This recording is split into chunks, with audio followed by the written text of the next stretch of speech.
मनुष्य एक सामाजिक प्राणी है जो कि लोगों के समूह के बीच में रहता है। इस समूह में कई तरह के रिश्तों को वो निभाता है।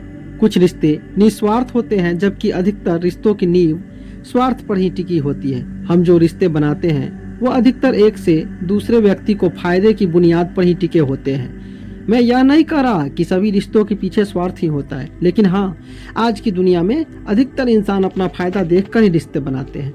दोस्तों, ऐसा कई बार होता है कि हम किसी दुविधा में फंस जाते हैं और हमें किसी की राय की जरूरत पड़ती है। तब हम अपने आसपास के लोगों से उस बारे में सलाह मशवरा करते हैं कि हमें क्या करना चाहिए। कई बार उनकी राय हमें सही रास्ते का मार्ग दिखाती है तो कभी और ज़्यादा हमारे नुकसान का सबब बन जाती है। अगर आप माता पिता, भाई बहन, सच्चा दोस्त आदि निस्वार्थ रिश्तों को जो कि आपको सही राय ही देते हैं छोड़ दे तो बाकी अधिकतर समाज के और वर्क प्लेस के लोगों से सलाह ले जरूर, पर अपना विवेक भी बनाए रखें, क्योंकि कई बार ऐसे सलाह देने वालों का स्वार्थ भी उनकी सलाह में छुपा रहता है।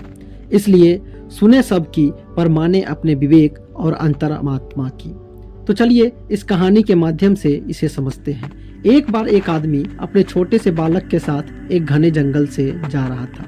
तभी रास्ते में उस बालक को प्यास लगी और उसे पानी पिलाने उसका पिता उसे एक नदी पर ले गया। नदी पर पानी पीते पीते अचानक वो बालक पानी में गिर गया और वह पानी में डूब गया, जिससे उसके प्राण निकल गए। वो आदमी बड़ा दुखी हुआ और उसने सोचा कि इस घने जंगल में इस बालक की अंतिम क्रिया किस प्रकार करूं, और वह रोने लगा।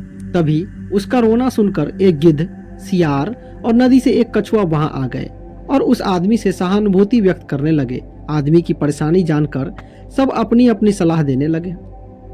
सियार ने लार टपकाते हुए कहा, ऐसा करो, इस बालक के शरीर को इस जंगल में ही किसी चट्टान के ऊपर छोड़ाओ, धरती माता इसका उद्धार कर देगी। तभी गिद्ध अपनी खुशी छुपाते हुए बोला, नहीं, धरती पर तो इसको जानवर खा जाएंगे। ऐसा करो, इसे किसी वृक्ष के ऊपर डाल दो ताकि सूरज की गर्मी से इसकी अंतिम गति अच्छी हो जाएगी। उन दोनों की बातें सुनकर कछुआ भी अपनी भूख को छुपाते हुए बोला, नहीं, आप इन दोनों की बातों में मत आओ। इस बालक की जान पानी में गई है, इसलिए आप इसे नदी में ही बहा दो। और इसके बाद तीनों अपने अपने कहे अनुसार उस आदमी पर जोर डालने लगे। तब उस आदमी ने अपने विवेक का सहारा लिया और इन तीनों से कहा, तुम तीनों की सहानुभूति भरी सलाह में मुझे तुम्हारे स्वार्थ की गंध आ रही है। सियार चाहता है कि मैं इस बालक के शरीर को ऐसे ही जमीन पर छोड़ दूं ताकि ये उसे आराम से इसे खा सके, और गिद्ध, तुम किसी पेड़ पर इस बालक के शरीर को इसलिए रखने की सलाह दे रहे हो ताकि इस सियार और कछुआ से बचकर आराम से तुम दावत उड़ा सको।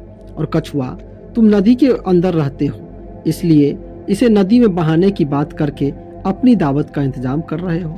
तुम लोगों को सलाह देने के लिए धन्यवाद, लेकिन मैं इस बालक के शरीर को अग्नि को समर्पित करूंगा, ना कि तुम्हारा भोजन बनने दूंगा।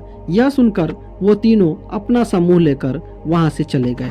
तो दोस्तों, मैं यह नहीं कह रहा हूं कि हर व्यक्ति आपको स्वार्थ भरी सलाह ही देगा, लेकिन आज के इस कलयुग में अब अगर अपने विवेक की छलनी से किसी सलाह को छान ले तो शायद ज्यादा ही सही रहेगा।